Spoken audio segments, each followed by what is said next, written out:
Well, welcome and good afternoon, everybody, both here in Sydney and online. Welcome to the Impact of Asia's Ascent on Global Financial Services.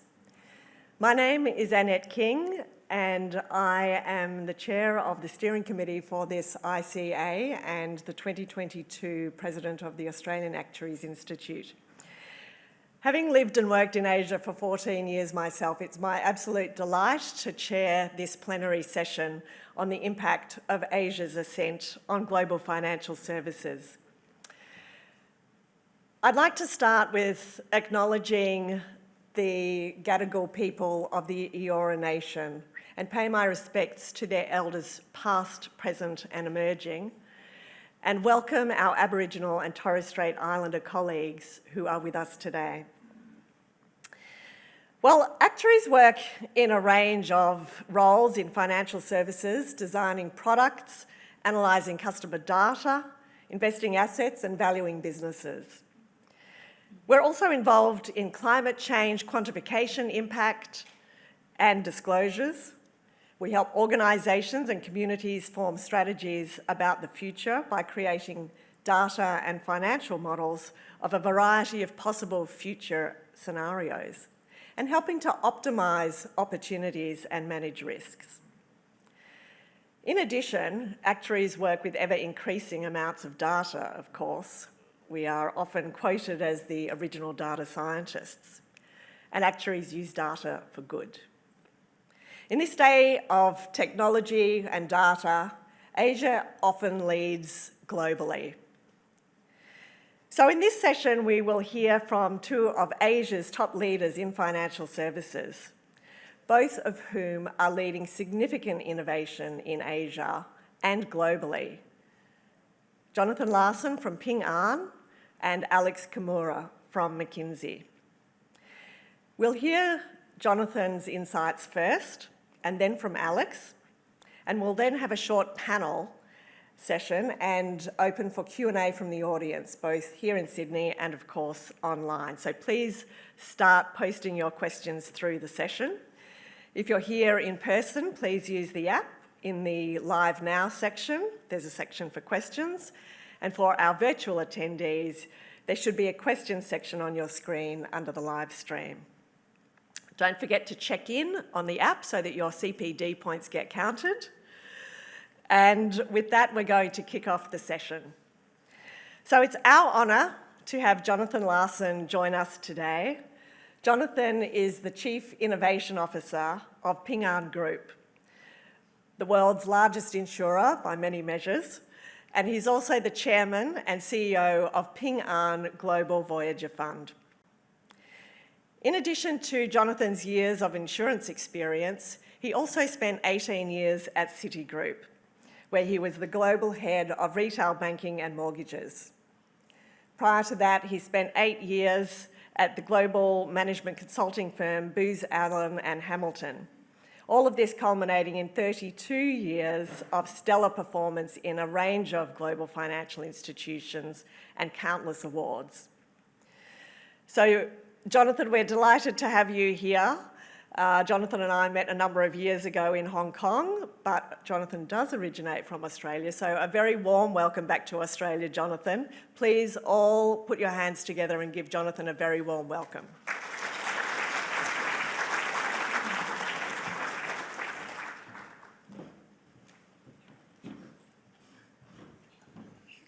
Well, good afternoon, everyone. Thank you, Annette, for that kind introduction.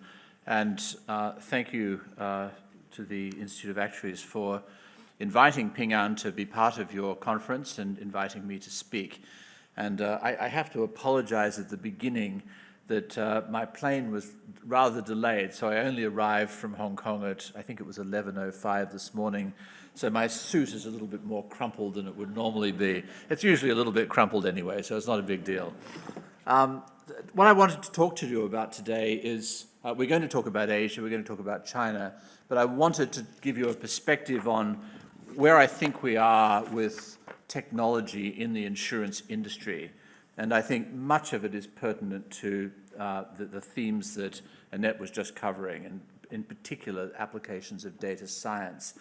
And I think we're at a very interesting point to take stock right now. We've seen an enormous amount of activity in insurtech, but in the last year and a half, I think we've seen a massive correction in the amount of capital that is being allocated, in valuations that have been ascribed. And I think it is an appropriate point in time to ask the question as to what exactly has been delivered and achieved so far, as a prelude to asking what does the road ahead look like. And I think the question is not that different in Asia versus the rest of the world. So let me get into it. I've got some slides here, and I'll just quickly step through them. I think one interesting way of thinking about the insurance industry today, and maybe financial services more generally, is we know that we've seen a fundamental change in technology between the technology of the 20th century and the 21st century. In fact, my first job was for an Australian insurance company, which used to be called National Mutual, which was one of the earlier companies in the 1950s and 60s to actually apply computers for the first time to insurance. And it actually started with punch cards, literally. It moved to mainframe computers and then server architectures and PCs. The internet came along, and that was pretty compatible. It layered on top of the technology that we had. Wireless communication became pretty ubiquitous by the 90s. And what was the impact of this? Well, essentially, the financial industry computerized over a period of, let's say, 30 years, from the 60s to the 80s. And most workflows were automated. Of course, we know many were not, and there were many kind of stranded processes and activities. But in a sense, you saw the virtualization of finance, and that allowed a few things at a global level. It allowed, firstly, the financialization of the global economy. If you look at any measure, FX trading, amounts of debt, global reinsurance, these things grew massively from the 50s to about 2000, and they've more or less stabilized since that time. And so what was really going on in addition to the virtualization and financialization of finance was the means by which globalization could be affected, the means by which emerging markets could be plugged into the global economy, that supply chains could be, that emerging market consumers could become affluent, etc. So I think that's a very potted history of 20th century technology and what it did for finance and the global economy. It's interesting to ask the same question about 21st century technology. The mobile revolution has unquestionably changed all of our lives. Cloud technology changes everything, from the way we consume music and videos, to the way we order a coffee even, to the way we get an airline ticket, etc., etc. We don't need to be convinced of that. And the astonishing progress, especially recently in AI and machine learning. And I think we saw around the 2013 to 2017 period a massive lift in applications of usable AI for things like facial recognition, first-generation language translation, recursive analytics for very high-velocity data applications such as like web funnel marketing, throughput optimization, stuff like that. And a lot of risk applications, fraud, some real-time actuarial functions as well. We know that the technology of the 21st century changes pretty much everything from the technology of the 20th century in user experience, in fundamental digitization at a much greater level, the applications of data analytics and ecosystem business models. The company I represent, I think, is a pioneer in the latter, in ecosystem business models. Many of these things just weren't possible in a non-digital economy without this technology set. I think there is a question mark, however, which I'll try and address in this session, as to what are the broader implications for the insurance industry. And I would argue that we're still at a very, very early stage of applying this technology. I think that most insurance companies, most incumbents in the world, remain largely anchored in the technology of the 20th century. And there's a huge opportunity ahead of us. And I would argue that the progress so far in the, let's call it the insure tech sector, has has been interesting. It's been experimental, but for the most part has failed to make a significant impact. There are some exceptions, but in general, the insurance industry is largely what it was 20 years ago. So I think that's the interesting point at which we are today. If we look at, let's call it the fintech sector more broadly, we've seen a massive amount of investment over the last decade, and certainly, getting close to $500 billion if you just look at VC investment alone, and much, much more than that if you include private equity buyouts and strategic investment in the space. The orange lines are the insurtech. So insurtech has been so far a pretty small piece of the puzzle in terms of new capital and deals. But it has shared some of the characteristics of the broader sector. If we then turn the page, I think we've got two quite distinct models, what we call FinTech 1 and FinTech 2. FinTech 1 was mostly companies trying to attack the consumer opportunity and displace incumbents. I don't know of any incumbents that have genuinely been displaced. And I'm not aware of any insurance company or any bank that's actually gone out of business because of insurtech so far. Plenty of them have gone out of business because they didn't manage risk properly or liquidity. Just look at Silicon Valley Bank most recently, and First Republic and many others. But I'm not aware of a single one that has actually been squeezed out in the way that newspapers have, or traditional television have, or traditional movie studios, or so many other industries have. So FinTech 1 dominated the agenda, I think, up until about 2015. I think we've seen a more measured FinTech 2, let's call it the B2B or enabling segment. Probably most of us in this room come from large companies that are broadly incumbents or service providers to those companies. And I think we'll be aware that there are many so-called fintechs or insurtechs that are trying to address the space. But I think the impact so far has been pretty marginal. There are some examples where good progress has been made, but most of the players are still pretty small, and the share of the activity of the incumbents that they're trying to service is pretty modest. If you look at where the dollars have gone, overwhelmingly in fintech, the left-hand chart is fintech generally, the right-hand is insurtech. Overwhelmingly, the money has gone into B2C challenges, and very little has gone into enablers, and it's even more skewed in the case of insurtech. And I think we're probably aware of the recent history. So there are plenty of names of companies that were, I think, pretty widely known, and where there was a lot of hype, even as lately as the middle of last year. The brief SPAC boom, which took place during COVID, where companies were able to list far earlier than they would otherwise have done, usually at very high valuations, at least headline valuations, allowed a lot of these companies to go public. And frankly, the results of that whole escapade have been very disappointing.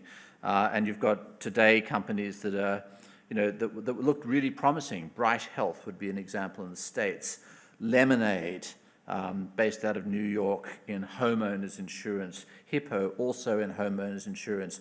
Oscar, a new generation US health insurer. We know all of these companies very well. Their story sounded wonderful 3, 4, 5 years ago. The problem was that they didn't really have a profitable business model and profitable unit economics. So I think there's been a real struggle on that B2C side, and I'm aware of really no companies that have been able to scale profitably to be competitive with the incumbent industry.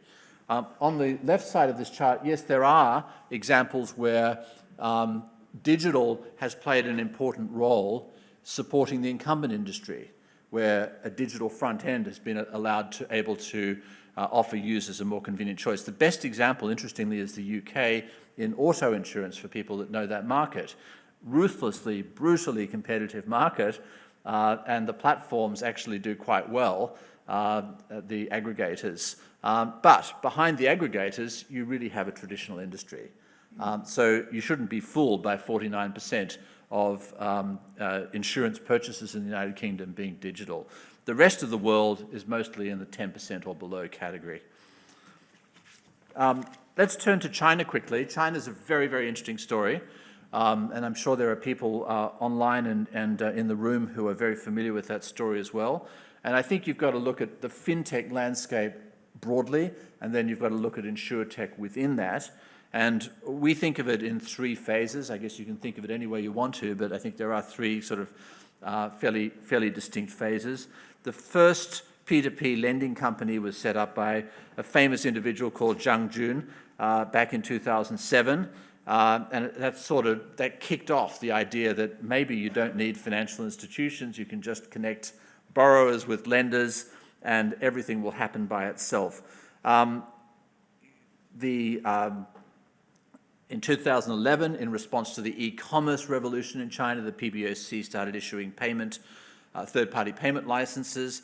That got Ali and Tencent Pay off the ground and created what is the genuine revolution in Chinese financial services is payments. Cash has disappeared, and the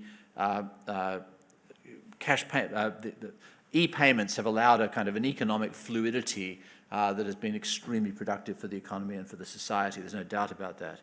Ant Group was set up in 2014, so this is an example of a massive new generation e-commerce conglomerate diversifying into a broader range of financial services, obviously offering real-time lending, offering insurance, offering quite a wide range of financial services. Then you had this massive explosion of P2P players, frequently with very sloppy or non-existent underwriting.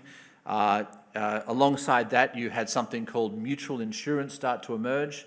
They didn't have a lot of use for actuaries, by the way, with mutual insurance. The idea is that when the losses came, somehow you'd call on the policyholders to chip in money. And I think very soon the regulators realized that wasn't a very good idea either. So you had 5,000 of these P2P companies, many other exploratory, experimental business models. Basically, they've all gone now. What's happened is the regulators have stepped in. They've basically said that the new generation industry has to adhere to exactly the same standards as the old. And what that's done is allowed the incumbents to digitize themselves in the meantime. Most financial services can be experienced and purchased fully digitally in China today. And there's a good roadmap, I think. I'll get to it in a second. But if you're going to create a new generation business in China, it's going to have to be very much following the rules of the road that the existing industry follows. And I think that puts the incumbents at a fundamental advantage for obvious reasons. They have the capital, the brand, the clients, etc. You can see that even the most successful fintechs in China have struggled somewhat in insurance. I think that the standout case is Zhong'an, which is still kicking along, but I think has struggled from the get-go. It's mostly warranty type of insurance for e-commerce. They're linked to, they're owned by partly us, partly Alibaba, partly Tencent, and of course they're a listed company. The real problem with them is that Ali takes most of the juice, like most e-commerce players when they're linked to insurers who are offering very small ticket insurance. So their unit economics really have been challenged for the get-go. I haven't seen a way out for them. I mean, we wish them well, of course. They're still worth something. They're still a major player, but I think it's a challenging environment. Other large fintechs, some of these companies were worth $30–40 billion 2 years ago. They're now worth $3 billion, etc. So it's actually not that different from the global picture. In terms of the roadmap, I think you've seen a shift. In the 2019 to 21 period, the regulators were really saying, okay, enough is enough. We've had a lot of interesting experimentation. We've let 1,000 flowers bloom. Let's now standardize. Let's clean it out. Let's put these giant payment players onto a more secure footing. Let's create a digital currency that is a backup alternative in case they fail. So that's been done. Let's clean up the P2P sector. Let's apply exactly the same regulations across the playing field. Same thing in the insurance sector. And now I think there's a fairly sensible plan. If you read through these dot points, I won't go through them all. There's definitely a lot of focus on making sure that we have consistent regulatory standards across the industry, but also that a technology is being applied mostly to the incumbent industry and especially in areas such as risk management.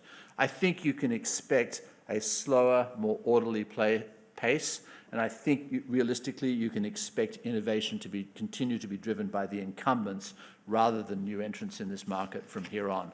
I think that's simply the way a regulated landscape will dictate that things work.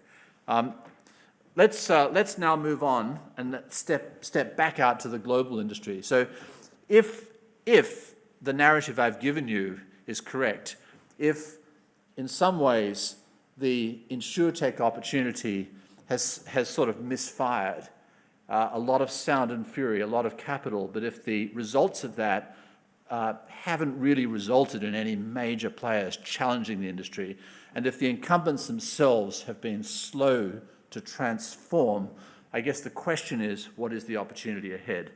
If we look today at the top 600 listed insurance companies in the world, this is just a proxy for the global industry, it's about $3.1 trillion of revenue, running at about just under a 5% margin, if you want to think about it as net profit to premiums. I know there's many ways we think about insurance, but just to take a crude measure, and an ROE of about 8.5%. That's the industry today. And I guess the question is, where can the industry go from here? I think most insurers are under real pressure, capital pressure, return pressure, and growth pressure. And indeed, Asia continues to be the only part of the world that really is growing. So we've done a little bit of a look at what the forward opportunity might be. And this opportunity exists, I think, whether you apply a fintech lens or whether you apply a broader lens. And you'll probably have your own ideas about what the hierarchy of opportunities is. But if you look globally, retirement, health, life and disability, climate change, and capital management, each of those represents massive opportunities that are untapped today. If we go through them quickly, we think there's at least $3 to $4 trillion of revenue opportunity or premium opportunity when you aggregate these things. And we think that the technology of the 21st century is the right technology to be used to capture that. And we think that is the opportunity ahead of us.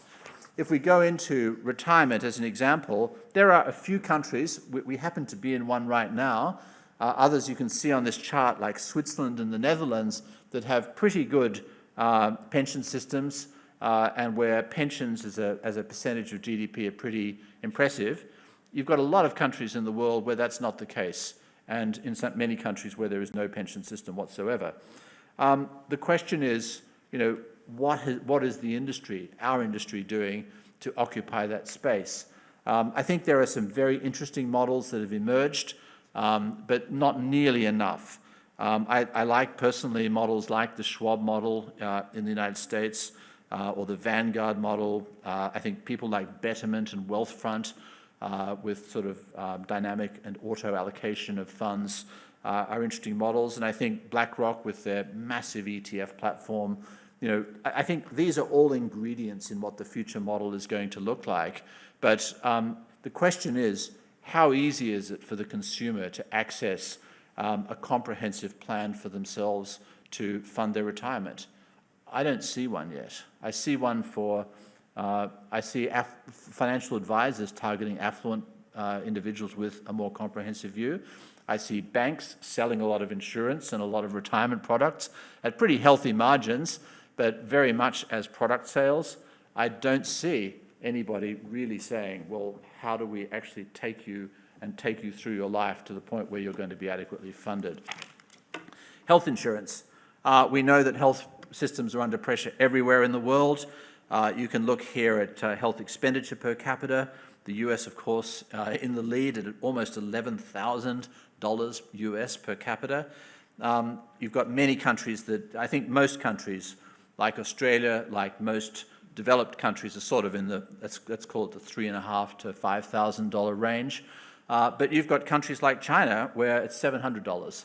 And there is a massive increase in cost that China is going to face, as an example, as its population continues to age, as chronic diseases, which are now at levels that are exactly equivalent to developed markets, for obesity, for diabetes, hypertension, etc. There's just a massive opportunity. The question is, what is the healthcare model and the health payer model of the future? I don't think it is the model of the United States. I don't think you're going to see the United Health model be the answer in emerging markets or in underfunded countries in Europe. It's going to be digital models, and it's going to be companies that are using analytics in a much more intelligent way to make sure that the right care is given to the right people. It's going to be price transparency analytics that allow you. There are many places in the world where you can buy a drug at a pharmacy or at a hospital at 2 or 3x the price, and the insurers will just pay. What is this? So I think technology will clearly play an important role to bridge this gap. But this is a massive, massive gap, and it's getting bigger every year. If we look at life and disability, the life gap, how many people know how much life insurance they actually should have? And the answer is there's a huge gap in almost every market. There are a few examples. I've given some examples here: Bestow, Ladder, and Ethos. We happen to be an investor in Ladder, and full disclosure, in the United States, these are basically digital MGA models. Some of them have small underwriting capacity, but most of them are MGAs. So this model is definitely viable, but I think there's a much more important phase of actually engaging with the consumer to help people understand what the right amount of coverage is. But when you don't have to make many assumptions to realize that insurance gap is still enormous in both developed markets and developing markets. Climate, it doesn't really matter what your politics are and what your view of climate science is. The fact is, climate events are escalating dramatically. I don't have the slide in this short deck, but the number of measurable large-scale climate-induced catastrophes or disasters that cost money has multiplied by 4 or 5 since the 90s, even in the last 30 years. And when you look at how many of these disasters are adequately insured, the answer is none. The recent Turkey earthquake was pretty much uninsured, well under 20%. The European drought last year, where the Rhine ceased to be navigable, as an example, only 10% of the assessed losses were even covered, as an example. And this is consistent in many cases. So there are some very interesting models of parametric insurance and other forms of course, off-balance sheet. Of course, the cat bond market would be an example, but extensions of that concept that I think provide very powerful opportunities in this space. There is no doubt this is going to have to be an important focus. I mentioned capital lastly earlier. We know that ROEs are challenged pretty much everywhere. Of course, there are some standout exceptions. I think I looked at Zurich's ROE just recently, and they're sitting very close to 20%. Our own, very fortunately, has been sort of in that range for a very long time. But there are many companies where that's not the case, across the industry, across companies.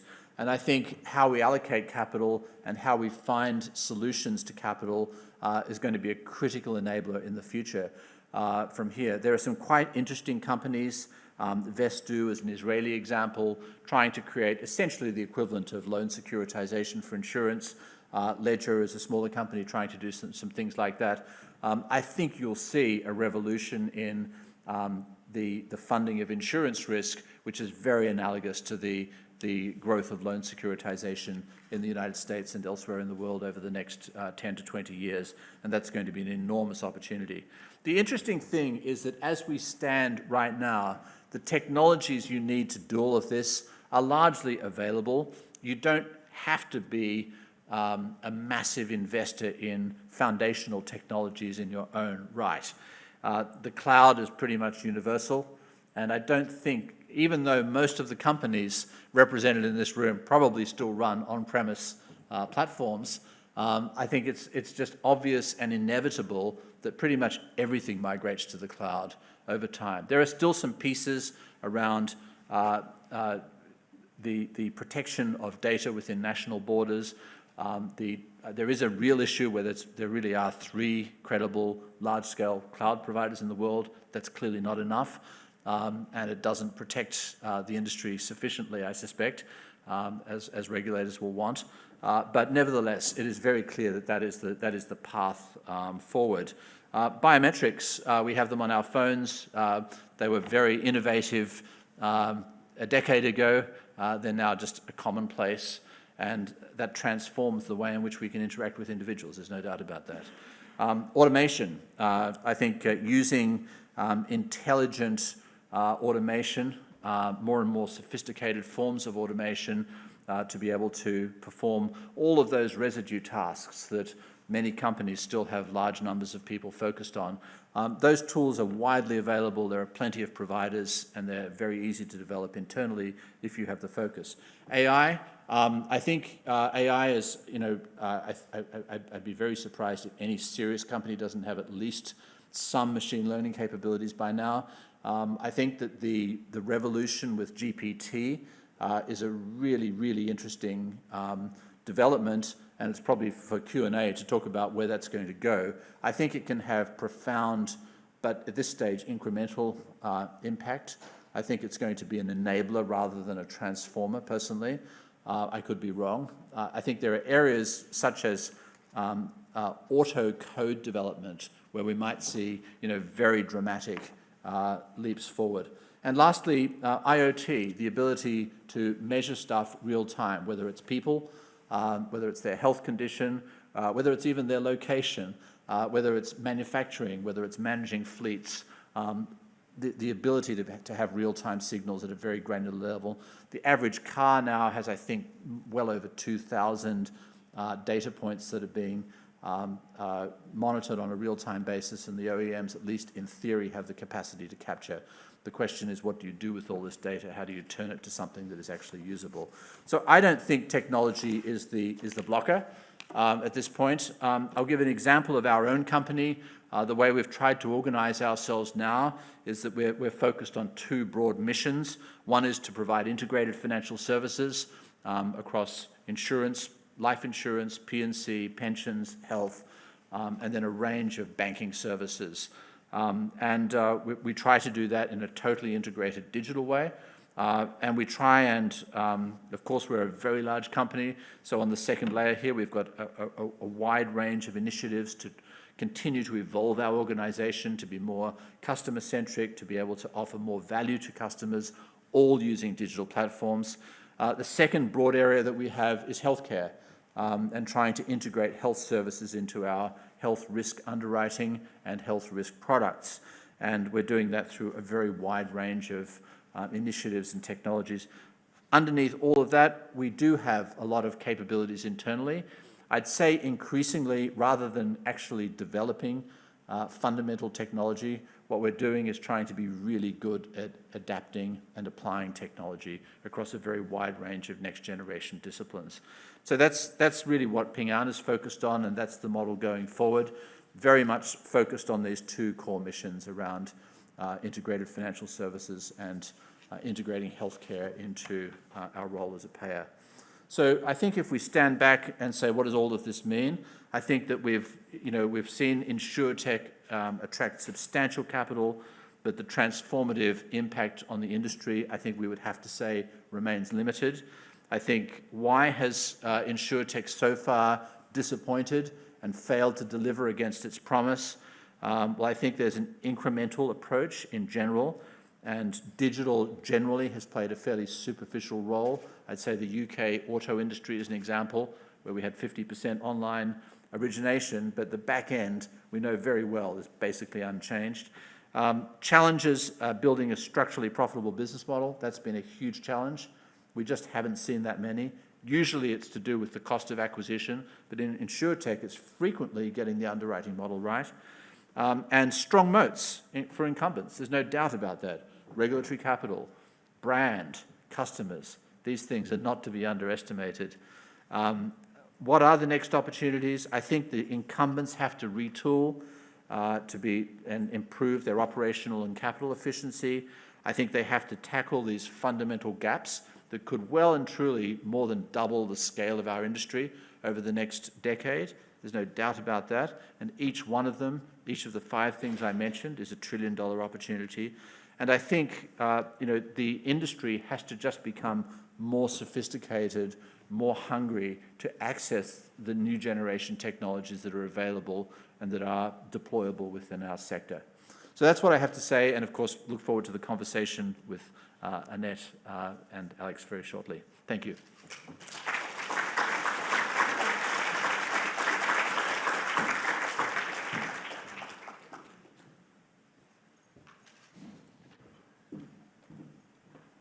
Fantastic.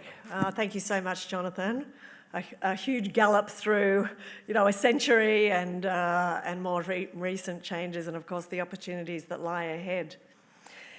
Okay, we are now going to switch to our hybrid part of the conference. As you all know, this is the inaugural hybrid ICA, so our next speaker is joining us from Tokyo. Alex Kimura is a partner at McKinsey & Company. Alex leads the insurance practice in Asia for McKinsey, bringing over 25 years of strategic and deep operational experience in financial services.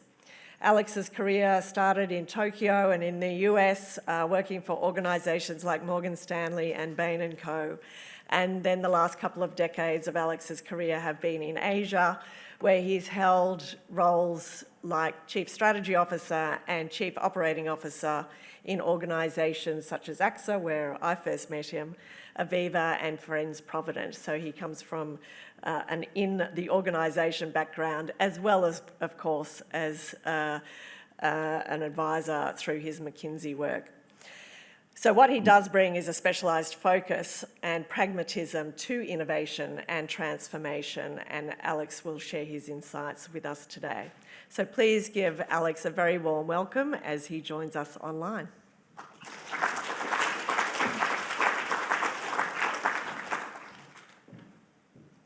Thanks, Annette, and sorry I can't be with you all. It's very exciting to be here, and good afternoon, Sydney, and all of you from the Institute of Actuaries. It's really exciting to be here because Annette told me that this is actually the World Cup of Actuaries, so I was very excited to hear that moniker as part of the invite. So really looking forward to this session. I want to talk a little bit about sort of the innovation that's happening in Asia, and as Jonathan mentioned, we are definitely in the early innings of that, but we are seeing some sprinkling of real innovation that's coming through, driven by technology, driven by customer experience, driven by ecosystem, et cetera, right? So that's something that I would like to talk about in the next 20 minutes. If we could flip to the next slide, just to warm us up here. Asia continues to be the real growth engine for the global insurance industry. And actually in Asia today, on the life insurance side, it is already the largest region globally. And P&C and health is behind, but it's ticking up over the next 3 to 4 years, right? So that's what we're looking at in terms of the outlook for the region. Health and in particular is a major growth region due to the low penetration rates that we're seeing. The next slide is really talking about what are the main pain points that we're seeing throughout the region. Jonathan touched upon a few of these. Obviously, the large mortality protection gap is immense here. The aging population and the lack of longevity cover throughout all parts of Asia, but particularly North Asia, where we're seeing here in Japan, it's more than 30% for over 60, and we're seeing increases in populations like Thailand over 50% who are experiencing over 65, right? So that's a huge emerging issue, not just an issue today. Penetration rates remain very low in insurance in most countries in Southeast Asia. So Vietnam, Philippines, Indonesia are still experiencing below 3%. And as I mentioned earlier, the inadequate and lack of health coverage in the region is a deep concern for most governments as well as players in the region, where the health protection gap remains large and continues to grow with inflation, and out-of-pocket expenses tends to be a major headache for most people in the region. So that is sort of the backdrop for the insurance industry going forward. And if I turn to the next slide, some of the questions that we think about at McKinsey is, what are the key pain points that need to be sort of tackled here as the challenge for the industry, and what needs to be innovated? Obviously, as I mentioned, low penetration rates really leads to vulnerable segments where you have highly underserved mass segments in terms of protection and health. You have aging populations who don't have adequate cover. National health care does not cover all types of policies and coverage. So, obviously the private sector needs to step up. The lack of information and transparency. This has always been an issue with the industry, but it's something that a lot of the insurtechs are focusing on, but it remains an issue for further growth. And as I mentioned before, the lack of national private health care. In some countries in the region don't even have national health care, right? So it's something people have to fend for themselves and find ways to get adequate cover. So it is, not Asia has different shades of issues, but broadly, a lot of the issues are aligned to these pain points. I wanted to create some examples here, and I brought together some examples of innovation in the region. And when people think about innovation, it's quite subjective, but the way I think about it is the coming together of ecosystems, is the coming together of customer experience, obviously technology, but the real secret sauce is really stitching together all that to make this a viable solution to tackle these pain points, right? So I have 6 examples here, and I'll run through them in the next pages. It's Pasar Police, Waterdrop, Policy Bazaar, Taikon, and Apollo and Daiichi.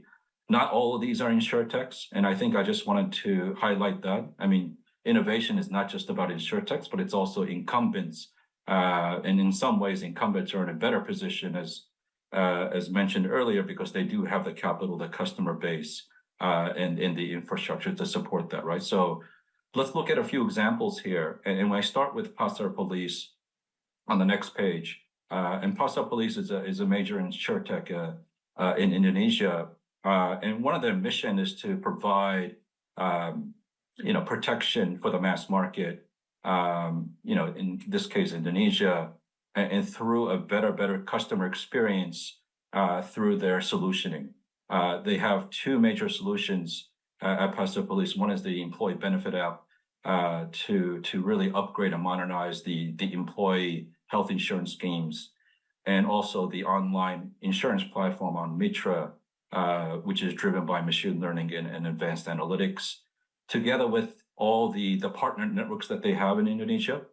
So they have a partner network of insurance partners of 50 plus, and in a large ecosystem partnership that they've stitched together with a frictionless experience on the digital side on claims, right? So this is something that they've really done. Obviously, this is on the back of, let's say, poor customer experience and high friction in the Indonesian insurance industry, and they've been able to unlock that through obviously digital and innovative solutions to the tune of all the metrics that you mentioned on the right-hand side, over 600 million policies, 70 million dollars a month, and instant claim, most of it processed within 20 seconds, right? So this is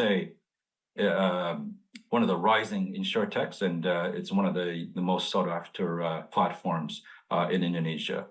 The next page shows you a little bit about what it does. And this is, the buzzword around the industry is embedded insurance.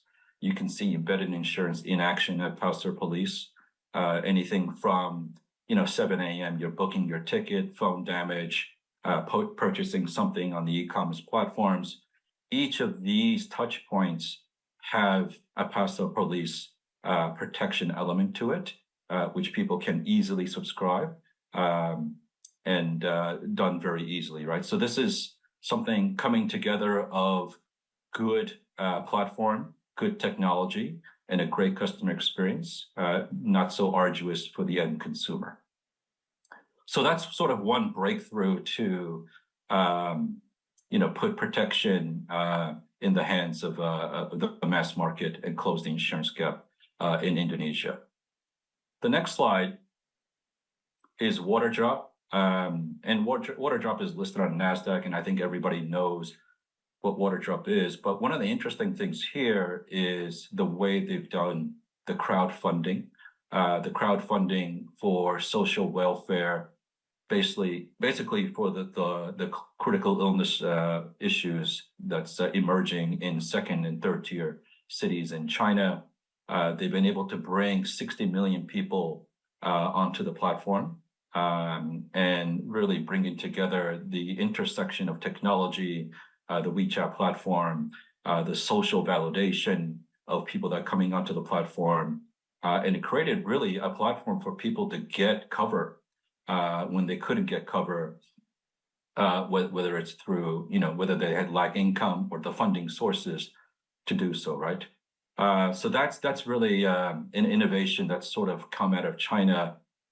Is it unique to China? Perhaps, but again, I think the lessons learned here is how to bring customer insight, how to bring technology, and how to raise sort of the standards and getting the protection in the hands of the people. The next slide is sort of that in action. So Waterdrop is 3 business models. I talked about the crowdfunding, which is the bottom left. They have introduced mutual aid platform, and that hasn't been that successful, but it was innovation at the start. And then more recently, they've launched a digital brokerage platform, right? So this is again early innings for Waterdrop, but this is some innovation at play here, stitching together all the customer acquisition experience, all the analytics embedded into their journeys, and raising sort of insight into conversion into other types of products. If I move to the next slide, which is the third case, it's Policy Bazaar in India. And Policy Bazaar is, for us, the largest online platform in insurance in Asia. It's bringing together both a platform for financial advice and health and other types of protection products, right? So this is done through the digital platform. They deploy advanced analytics, innovative propositions in terms of telematics and video technology, and they've really garnered a very big market share in online sales. So 65% of all digital insurance sales in India is coming through Policy Bazaar, and heavy traffic coming onto this platform, right? So this has been a very a nice innovation in India during a time where it's very difficult to get a holistic offering in a one-stop shop experience. The next slide is a little bit of illustration of what that looks like. Policy Bazaar creates, this sort of user-friendly, easy-to-use one-stop shop experience that I mentioned, and it's obviously very, very done through the online and mobile app, and it's completely digitized, right? So it's been a great secret sauce for Policy Bazaar to date. I move to the next case. Next slide, please. It's Taikon, and Taikon is the top 4 insurer, I believe, in China, and it's not an insurtech. But what's interesting thing here is they've looked at sort of the pain points that are very unique to China. The one-child policy phenomenon that has taken place over decades, where where there was a phenomenon where one child taking care of the parents and having to taking care of their own child, creating this tiered structure and a very untenable social fabric within the Chinese population. And one of the innovations that came about was, looking at adjacent opportunities for Taikan to build senior communities, high-end modern facilities of senior community where they have access to healthcare, senior living, and rehab and care services, right? So they've developed a scheme, a solution where it's an ecosystem of insurance looking at longevity, health, and wealth. Policyholders who purchase Taikan's retirement products gain access to these senior care facilities. And again, they provide the health and wellness services to the customers or the members of the Taikan community. And one of the great things about this innovation thinking is bringing Taikan customers onto this platform, but also looking at the data up and down the family tree where they get access to the policy holder, the beneficiary, but also their parents as well as their children, right? So this is something that's quite innovative, I would say. The next slide shows more illustrations around that. So they've created this, three-prong loop between the health closed loop, the longevity, and the wealth loop. So, a lot of the fees and the ongoing expenses for these care facilities is partly funded by the wealth that's created, right? So it's if you will, it's a wallet that you can use fungibly across these three loops that you see here. The next slide is sort of the presence, and I'll just, one word here is, they're building out all parts of China, mainly along the East Coast line, but they're also branching out to other parts of China. As we know, China is probably emerging as the number one, the most aging population in Asia, and probably will overtake Japan in a few years' time. The next case is Apollo, and this Apollo case is a healthcare case where this was born out of COVID, and in India, very difficult to get access to care facilities, doctor appointments, and what we take for granted is getting medicine on time is awfully difficult pre-COVID and even during COVID. So what Apollo has done is to create a platform, an online platform served offline to combine all these things, right? To combine a single platform to gain access to a wide variety of services, whether it be online pharmacy, online doctor consultations, and a diagnostic through this online delivery. And all this packaged up into accessible health records where you can get access and get referrals, et cetera, right? So it's been a huge uptake in India. The next slide shows a more illustration of that in terms of what they've innovated. So virtual doctor available in 15 minutes, medicine delivery in 2 hours, and the list goes on and on, right? So, basically, they're creating let's say a healthcare super app, which gets extended to different parts of the healthcare value chain. The next slide shows a little bit more of that. So the healthcare services around virtual consultation, medicine, condition management, health records, but they've also branched out into other areas such as, knowledge content, partnership with banks, because as we know, banks are looking for wellness and fitness solutions and a loyalty program, right? So this is sort of innovation, I would say, in India. It's particular to India, but partly can apply to many other countries as well. The next slide is another large incumbent in Japan, which is Dai-ichi Life. So Dai-ichi had a blockbuster product not so long ago on dementia. So dementia is obviously a huge problem in an aging population like Japan, where the aging population is more than 30% over 60. It's one of the big social agenda items, health and mental agenda items in Japan. And the daily ability to function for a lot of these individuals have become increasingly difficult. And a lot of dementia coverage is not fully supported by national healthcare. So this is where Daiichi has stepped in to provide that innovation, bringing together insurance together with medical care and what we call insurance as a service. So they looked at two prongs here, easy to understand and easy to enter protection, and reliable services, such as dementia consultation support for claim, and many other ancillary services that dementia patients do need. Next slide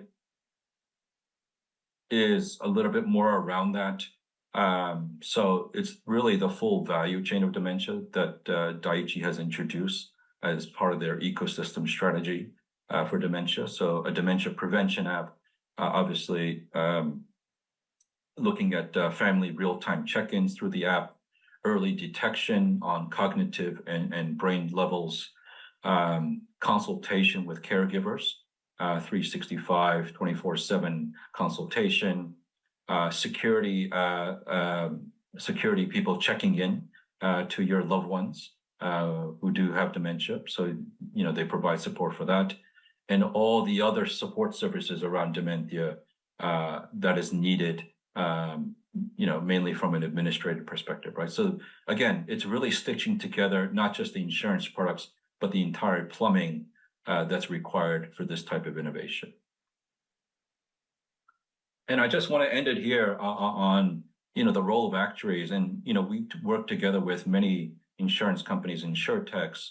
What's clear for us is that actuaries are very central and play a pivotal role in catalyzing all the changes that we're seeing in innovation, right? So whether it be pricing of a product, next generation of underwriting, product innovation, even as far as working together with salespeople on designing what the future should be for agents and advisors, and really culminating in the fact that this whole large protection gap and the gaps that we see in Asia can be done with actuaries at the forefront of this change. So just want to end on that note. I think actuaries are really the driving force behind some of this change, and we welcome a lot of these changes with the people in this audience today. So thank you very much.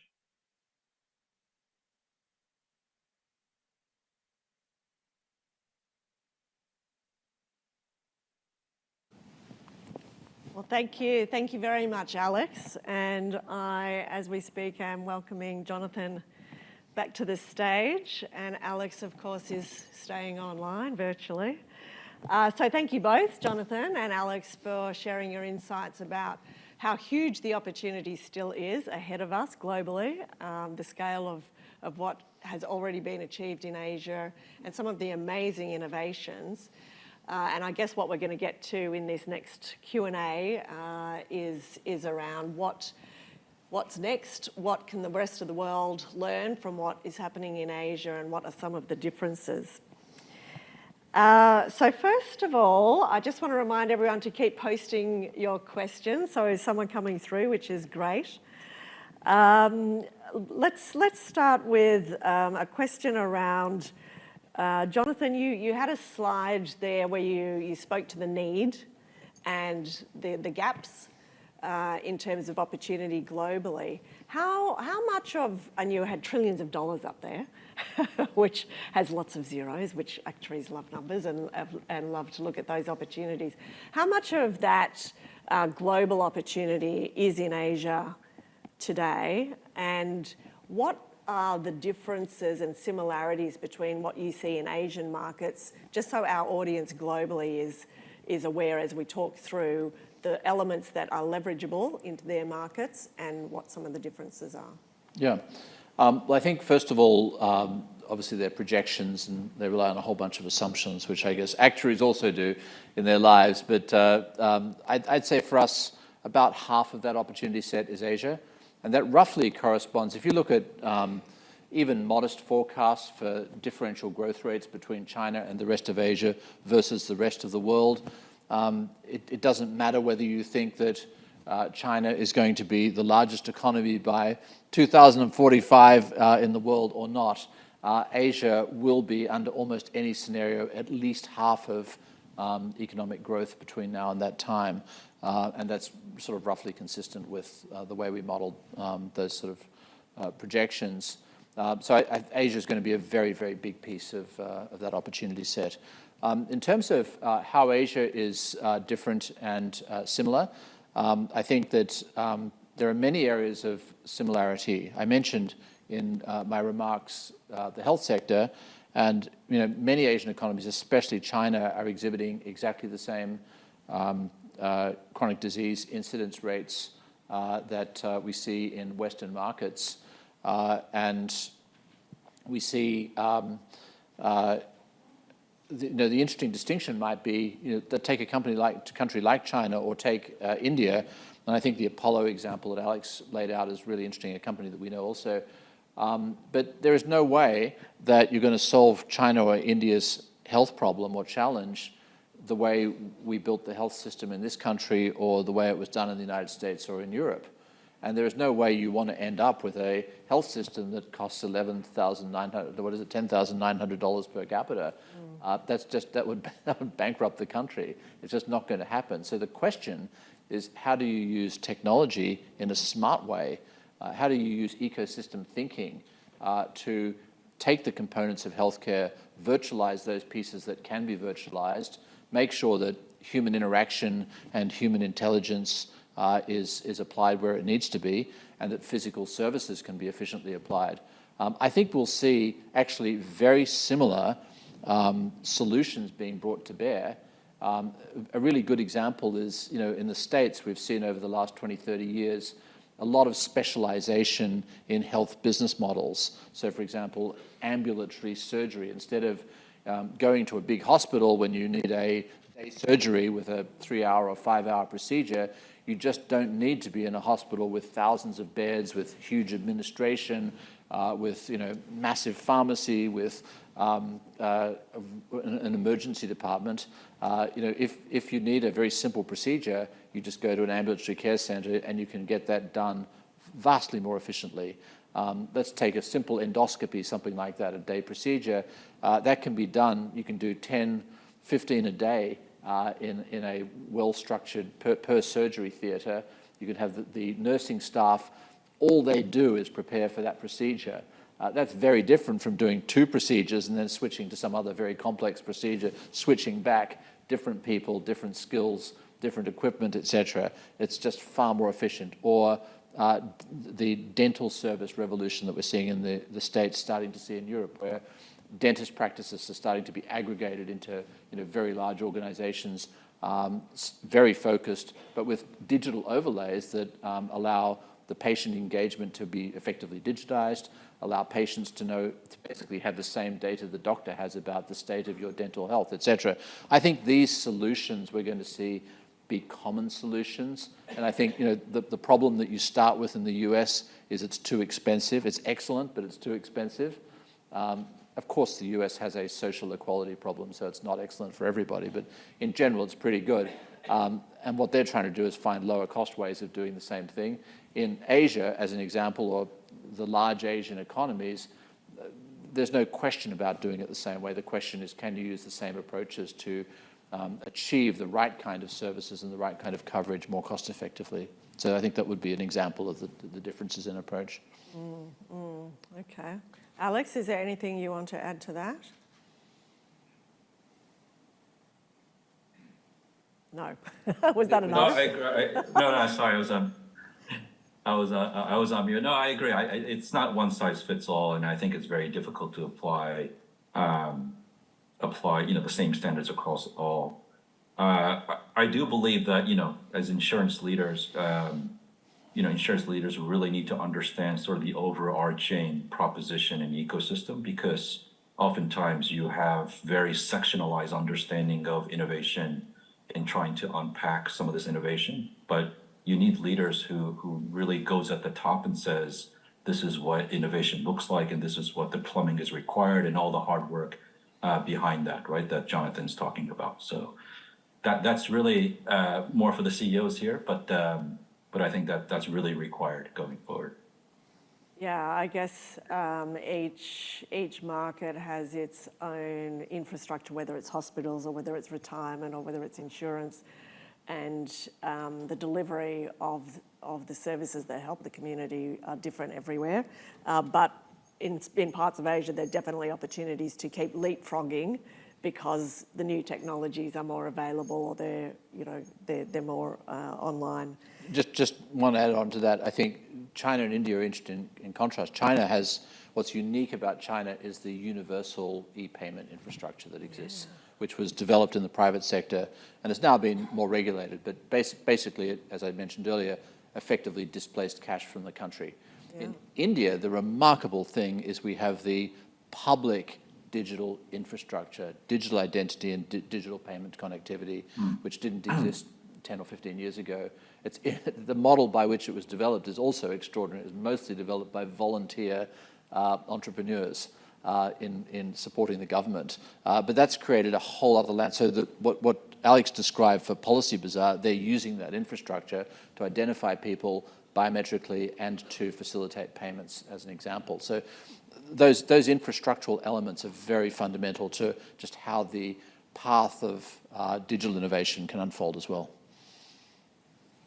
Right. So if I can just add, Annette, I think that's a very important point that Jonathan mentioned. This whole national identity card, which alleviates a lot of the pain in the insurance industry, whether it's onboarding, whether it's pre-customer information and so forth. I know Singapore MAS is spending a lot of time on that, where you can bring NRIC data with your health, your wealth information, et cetera. Obviously with customer and policyholder consent. But once you get past that, you've got the makings of something that you can do, obviously from an analytics perspective, but from a great customer experience as well. This is some of the work that we're doing across Asia with governments, right, on how to better do that, whether it's KYC, whether it's claim payments. In some countries, death claims gets paid out over 1 month, right? How can that happen in this day and age? That's simply because the death registers do not sync up with your national information. So that's some examples, but these are huge pain points, not just the protection gap and so forth, but just the whole way of operating. Yeah. Okay, we're going to come on to the ecosystem discussion in a minute, but we've got a question from Yaji Ran. It's heartwarming to see institutions innovate in a way that brings cross-sector products to address protection gaps in multiple areas of consumers' lives. What do you think it is about Asia that enables that innovation that the rest of the world lacks or needs to change in order to enable that? Would you like to go first, Alex? No, so I think, China has been innovative because in the early innings, the regulator has been open to innovation, right? And they've allowed for that, and that was illustrated in Jonathan's slides. And I think most governments with the sandbox and all that is really, really up for innovation, but in a controlled state. So I think that experimentation and the appetite to do so is here in Asia. I see less of that in other markets outside of Asia. And I think for other markets to really embrace innovation, they would need to open up like China has done in the past, like Singapore is doing now, Malaysia, et cetera. So I think that's sort of the step one event that needs to happen. Okay, so picking up from that, Jonathan, in one of your slides, you had the PBOC sort of looking back strategy and the focus areas going forward for 22 to 25, so the Chinese regulator. And one of the things that they introduced in the look forward focus was around a focus on talent, tech and data-enabled talent. So maybe this is speaking to the point that Alex is raising around the the mindset for innovation. The needs are clearly there. You've both demonstrated that in the big numbers that of people who need help and the financial opportunity for commercial organisations as well. Do you think? But it's interesting that it was the regulator who's actually made that a priority. Do you think this is something that other global regulators should be thinking about, or is that a specific Chinese focus? I'm certain that regulators should be thinking about the kinds of talent that are needed to evolve the industries that they regulate to be both innovative and globally competitive. So I'm very sure that that's the case in the application of advanced statistical methods and, in particular, machine learning methods to any kind of high volume data analytics application. As I mentioned, the good news is that we have third-party providers and we have products and platforms that enable these capabilities to be deployed with a velocity and on a scale that we've never had before. One small example, we have a company that we've invested in called H2O.ai, and they started with the premise that when you're solving a machine learning problem, you don't need to reinvent the wheel. You can go to GitHub and you can probably find an 80% model that will do what you're looking for. So their business is get that model, find the right one, and then use a sophisticated model editor to very quickly tune the model to fit to your objective function. And they can train somebody up in 3 or 4 weeks to be able to do that and collapse the process of building a machine learning model from, let's say, 2 or 3 months to literally days. And they can take non-machine learning competent, let's say the kind of smart analysts we all like to hire out of university who don't happen to have machine learning backgrounds, and make them able to generate pretty good product, with, let's say, a month of training. So I don't think it's necessarily solely about numbers of talent. I think it's about but creating the awareness of the capabilities that exist, and then having resources that can be then brought to bear to use those effectively. Cloud computing would be another area I'd say that regulators should be focusing on fundamentally. One, I think we don't yet have a consistent set of parameters that regulators are comfortable for the banking and insurance industries to operate in on the cloud for their core needs. And I think internally within organizations, there's a very different skill set required to think about how you'd be a cloud-native organization versus an on-premise organization, and that's a major talent shift. So yes, regulators should absolutely be focused on it, but of course the primary responsibility is the companies themselves.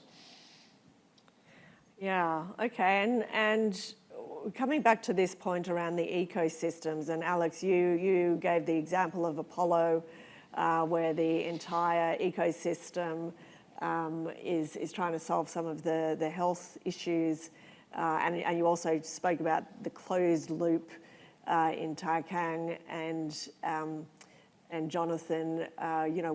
We see internationally that people are looking more for their lifestyle ecosystems that solve their customer expectations in a timely, frictionless, easy to use way. How much do you think the distribution of financial services is going to move into those customer-centred ecosystems versus people going to a bank, whether it's online or elsewhere, or going to an insurance company? How much, and we see the evolution of the super apps and so forth. If you look sort of 5 or 10 years out with your crystal balls, how much do you think is going to be distributed through these outside financial service organisations today going forward for solutions from a customer's perspective? Yeah, so I guess one way of thinking about that question is just how important are platforms that own the client interface going to be? And do you need to go through the gateway of Google or Meta or some other platform in order to access a spectrum of products? Or are we going to evolve to a point where it's equally easy to find a trusted provider and then be able to get a spectrum of products from that provider that are both competitive and relevant? I think it's a very difficult question. One of the really big challenges that most of the B2C insurtechs have faced is that if you're buying customer click-throughs from any of those platforms, they're going to take most of your margin before you even see it. And that makes customer acquisition incredibly expensive, and it puts enormous pressure on unit economics. So I think a lot of the innovation will peter out of its own accord if it stays with that model. One reason why Google apparently is terrified of the GPT world is that maybe the next generation of AI allows you to bypass some of these platforms and get to a solution, maybe even construct a solution involving multiple providers, best practice products at good value, without the need to rely on one of these sort of gateway platforms. So it's an interesting question as to how things will evolve. Yes, and it's evolving super fast, right? You can already ask ChatGPT for the top 5 whatever. And those choice platforms, I guess, are thinking about what that means for them. Okay, we have a question here from Nicolette Rubenstein, and it speaks to what both Alex and Jonathan have spoken to. It seems to be contradictory that the incumbents lack innovation and are on old technology, yet the insurtechs haven't been successful. Why is that? And then I want to pose an additional question to you, Alex, which is you span across both the young innovating companies and the incumbents. What do you think are the elements of success that will bring those two together? So, Jonathan, maybe your view let me be super short on this one. Creating new companies is hard, and don't let anybody tell you otherwise. I've spoken to literally thousands of them since I've been running Ping An's corporate venture fund, both on behalf of Ping An and other investors that we have. So it is very, very difficult to get a business off the ground. It takes 5 to 7 years typically, if you're successful, to get to some kind of self-sustainable scale, and then it probably takes generally another 3, 5, 7 years to get to target profitability on a sustainable basis and really build a business. So you have to have an enormous amount of patience, but you've got to do so many things right from the get-go and along the way. So we shouldn't be surprised that it's really, really difficult to get challenger businesses off the ground. I think for the incumbents, I mentioned this earlier, but I just wouldn't underestimate the value of the moats, the regulatory privilege, the customer base, the brand, the fact that you already are interacting with customers, that you already have contact with them through your call centers, through your online channels, through agents, if you're still using agents or brokers. I think time and again, those moats have been very challenging to break through.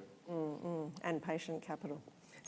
and permanent capital, absolutely. Yes, exactly. Alex, so what do you think are the secrets of success? If that is the way forward, they've got the incumbents, they've got the customers, they've got the capital, they've got the regulatory ticks in the box. How do they partner together to bring the best of both worlds for the benefit of each organisation and their clients? Yeah, so I've seen partnerships fail, I've seen partnerships succeed, and it's really around the level of integration and cultural understanding of the two organizations. And I know that sounds like motherhood and apple pie, but the ones that really embrace that integration really flourish. The ones that they think that, I'm over here on the side and I'll do my thing and I'll integrate when I want to, usually fail, right? So I think that's sort of the top of the house mindset that needs to happen and go into action. The other thing about sort of the young companies is, a lot of these young companies tend to focus on one or two parts of the value chain. I feel the ones that will succeed will be the ones that are full stack and they get traction on the full stack. And we haven't seen many of those, right? We've seen a few in the US, a few in Asia, but there will be, and hopefully there will be a time where a lot of these young companies or insurtechs have capital, maybe acquire an incumbent, and then, get into the flow of competing against incumbents and leveraging sort of the capabilities that they have as a young company on the customer experience side, et cetera, to really compete. And I think that's where, interesting success will lie. You bringing together the both what the young companies have as an arsenal versus what the incumbents have in the moat that Jonathan described. And I think, that's really the intersection of what the next generation of insurtechs is going to be. And a lot of them will not survive simply because of that reason. And the ones that will survive will have embraced all that. Just building on that, there's probably I think it's a really interesting insight that can you create this hybrid? And if you look, I think there are many examples where you could safely say that insurtech and fintech more generally has actually solved for customer experience in a way that incumbents haven't. And is there a model? Alex mentioned, could some of these fintechs actually buy incumbents? The answer is probably yes, if they have the capital resources. Clearly, it can go the other way as well, but that's going to require, a company that acquires a fintech with the view to essentially making it a reverse takeover. That requires a transformational mindset at the board level, at senior management level, and an enormous amount of confidence and probably a fair amount of risk. But I think that is going to be a very interesting play to watch for. Right, okay. So in our last couple of minutes, it's been a fascinating session, so thank you both so much for sharing all your insights and experience. You're speaking to the global actuarial profession. So do you have any final insights or call to action for our profession that you want to leave us with, Jonathan? Well, I think there's an urgency. I think that the industry is under pressure, and it's an interesting situation. The industry's under pressure, but it still has capital, it has resources, it has this enormous set of opportunities ahead, and that doesn't mean that every company will go after all of those opportunities. You only need to go after a part of one of those opportunities to have an extraordinary pathway ahead. And I think we're at a unique time where you have this set of transformational technologies now available in a usable form where you don't have to reinvent the wheel. You don't need primary data science researchers trying to, develop first-generation artificial intelligence. We've got platforms that already do the job, and what is needed is people with vision, creativity, and then the ability to bridge those platforms with these the needs that come from these bigger opportunities. So I think we're at a very interesting sort of crossroads for the industry. And I think there'll be winners and losers. I think essentially the smart incumbents will be the drivers, and I think they will distance themselves from the followers, and there'll be industry consolidation from that. I think that's probably how it plays out. But we're talking at least a decade process probably from here. Okay, great. So urgency and action, people.